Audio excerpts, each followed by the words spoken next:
सभी दर्शकों को मेरा नमस्कार। आप सभी का स्वागत है तिवारी एकेडमी में। आज के इस वीडियो में हम बात करने वाले हैं कक्षा 6 के सामाजिक विज्ञान में भूगोल के अध्याय 8 की। भूगोल का अध्याय 8 जिसका शीर्षक है भारत, जलवायु, वनस्पति तथा वन्य प्राणी। दोस्तों, आज के इस वीडियो में हम चर्चा करने वाले हैं इस अध्याय के प्रश्न और उत्तर पर। लेकिन इस वीडियो की शुरुआत करने से पहले मैं आपसे कुछ जानकारी साझा करना चाहता हूं इसी अध्याय के संबंध में। ठीक है दोस्तों, क्या आप मुझे बता सकते हैं कि मौसम क्या होता है, उसके बारे में कोई जानकारी? दोस्तों देखिए, मैं आपको बताता हूं कि जो मौसम है वो प्रतिदिन समाचार पत्रों में हम उसके बारे में पढ़ते ही हैं, टेलीविज़न पर देखते हैं, या दूसरों को इस संबंध में बातें करते हुए भी हमने कई बार सुना होगा, है ना। मौसम जो है दोस्तों, वो वायुमंडल में दिन प्रतिदिन होने वाला क्या कहलाता है? परिवर्तन कहलाता है। उसे ही हम क्या कहते हैं? उसे ही हम कहते हैं मौसम। वायुमंडल में जो दिन प्रतिदिन का परिवर्तन हो रहा है। उदाहरण के लिए देखें तो मौसम जो है कभी गर्म या कभी ठंडा भी होता है। कभी कभी आसमान में बादल छा जाते हैं, कभी कभी वर्षा होती है। ध्यान देने वाली बात यह है कि जब बहुत दिनों तक मौसम गर्म रहता है तो ऊनी वस्त्रों की आवश्यकता हमें उस समय नहीं पड़ती। खाने पीने में ठंडे पदार्थों को पसंद किया जाता है। विपरीत अगर इसके देखें तो ऐसे भी दिन होते हैं जब ऊनी वस्त्रों के बिना ठंड लगती है, ठंड और तेज़ हवाएं चलती है, और इन दिनों में हमें ठंडा नहीं गर्म चीज़ें खाना पसंद करते हैं हम लोग, है ना। ठीक है, अगर भारत की बात करें दोस्तों तो भारत में जो प्रमुख मौसम होते हैं, दिसंबर से फरवरी का जो समय है वो ठंडा मौसम कहलाता है। मार्च से मई तक के गर्म मौसम कहलाता है ना, गर्मी के दिन होते हैं। जून से सितंबर तक के बारिश का मौसम होता है, और अक्टूबर से नवंबर का जो समय होता है वो होता है मानसून के लौटने का मौसम, जिसे कहा जाता है शरद, है ना।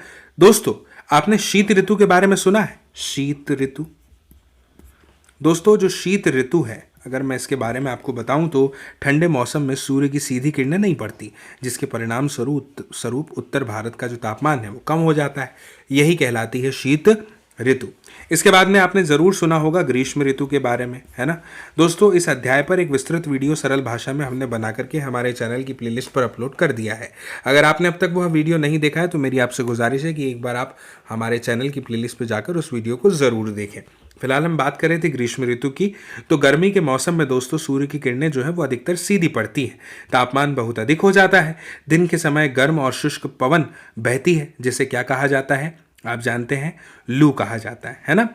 दोस्तों, दक्षिण और पश्चिम मानसून जो है या वर्षा का जो मौसम है, अगर मैं इसके बारे में आपको बताऊं ना तो ये मानसून जो है इसके आने और आगे बढ़ने का मौसम होता है। इस समय पवन जो है वो बंगाल की खाड़ी और अरब सागर में स्थल की ओर बहती है। वे अपने साथ नमी भी ले आती है।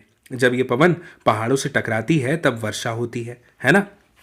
अब बात करते हैं दोस्तों मौसम के लौटने या फिर शरद ऋतु की, है ना। ये वो समय होता है दोस्तों जब पवन स्थल भागों से लौटकर बंगाल की खाड़ी की ओर बहती है। यह मानसून के लौटने का मौसम होता है। भारत के जो दक्षिणी भाग है ना, विशेष करके तमिलनाडु, आंध्र प्रदेश, उसमें इस मौसम में वर्षा होती है। दोस्तों, भारत की जलवायु को मोटे तौर पर मानसूनी जलवायु कहा जाता है। मानसून शब्द की बात करें तो अरबी भाषा का जो मौसम शब्द है उससे लिया गया यह शब्द होता है। इसका जो अर्थ है वो मौसम ही होता है ना। दोस्तों, भारत की स्थिति जो है वो उष्ण कटिबंध में होने के कारण अधिकतर वर्षा जो है मानसूनी पवन से यहाँ पर होती है। भारत में कृषि वर्षा पर निर्भर करती है, आप तो जानते ही हैं। अच्छे मानसून का मतलब है पर्याप्त वर्षा और प्रचुर मात्रा में फसलों का उत्पादन। ठीक है, इसके बाद में दोस्तों छोटी सी चर्चा कर लेते हैं प्राकृतिक वनस्पति के ऊपर, है ना। हमने अपने चारों तरफ जो है दोस्तों विभिन्न प्रकार का पादप जीवन देखा हुआ है। हरे घास वाले मैदान, उनमें खेलना कितना अच्छा लगता है ना। कुछ पौधे छोटे होते हैं जिन्हें झाड़ी कहा जाता है, जैसे कैक्टस और फूलों वाले पौधे आदि।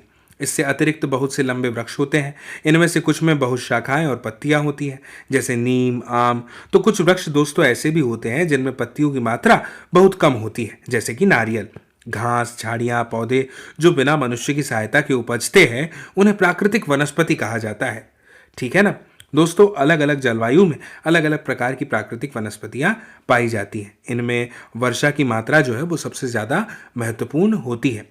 अब दोस्तों, यहाँ पर एक प्रश्न हमारे सामने आता है कि हमें जो है वो वनों की आवश्यकता क्यों पड़ती है ना।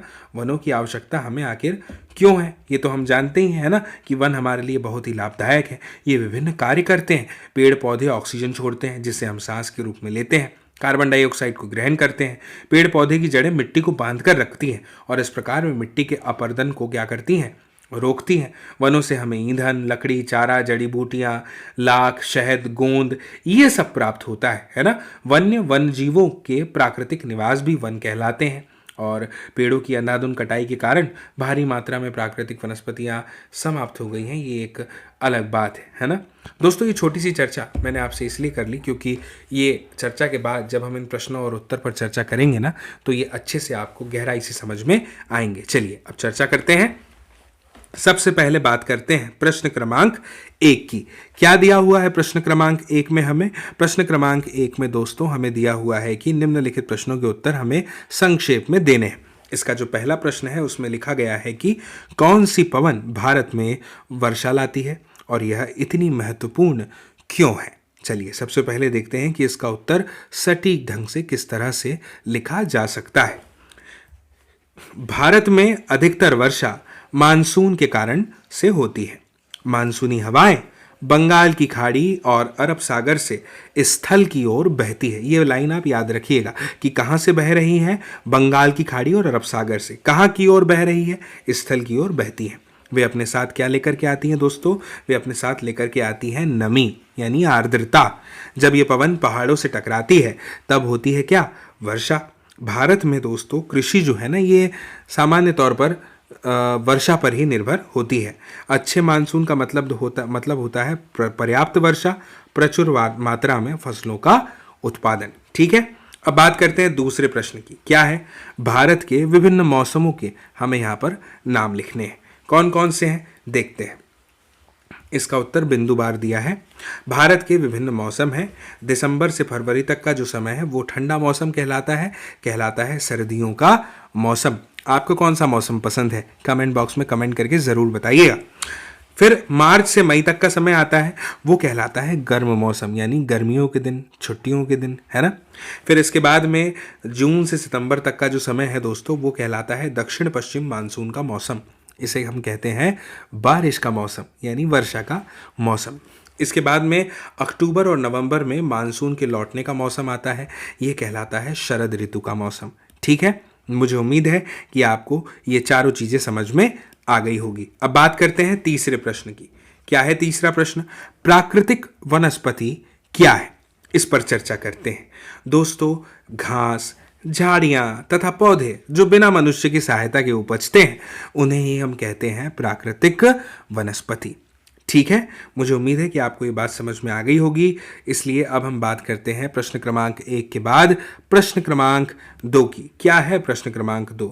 भैया प्रश्न क्रमांक 2 है सही विकल्पों को चुन करके उनके उत्तर लिखिए।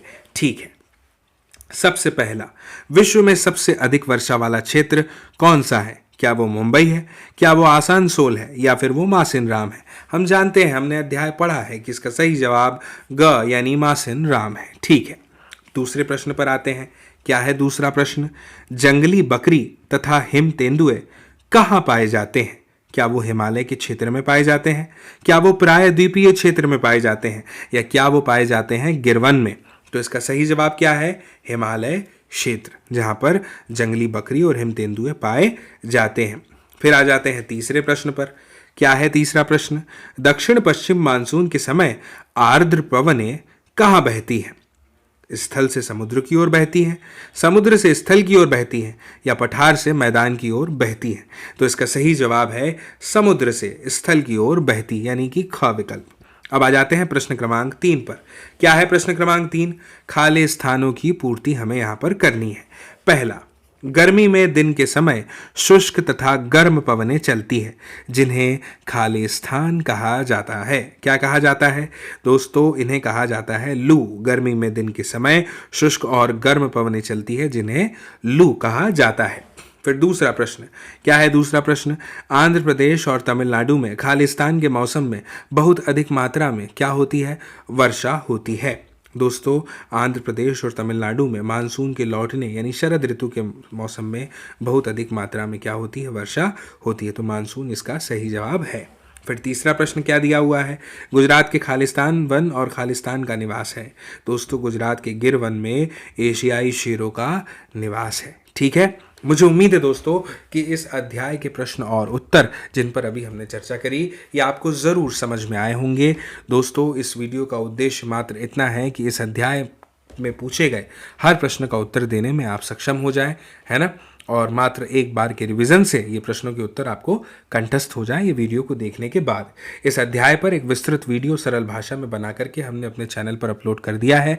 अगर आपने वह वीडियो अभी तक नहीं देखा है तो मेरी आपसे गुजारिश है हमारे चैनल की प्लेलिस्ट पर जाकर के आप उस वीडियो को ज़रूर देखें।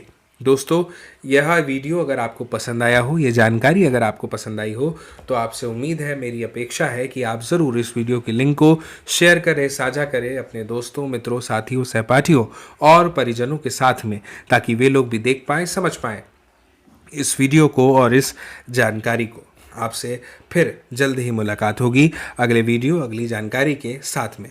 तब तक के लिए आप सभी को मेरा नमस्कार।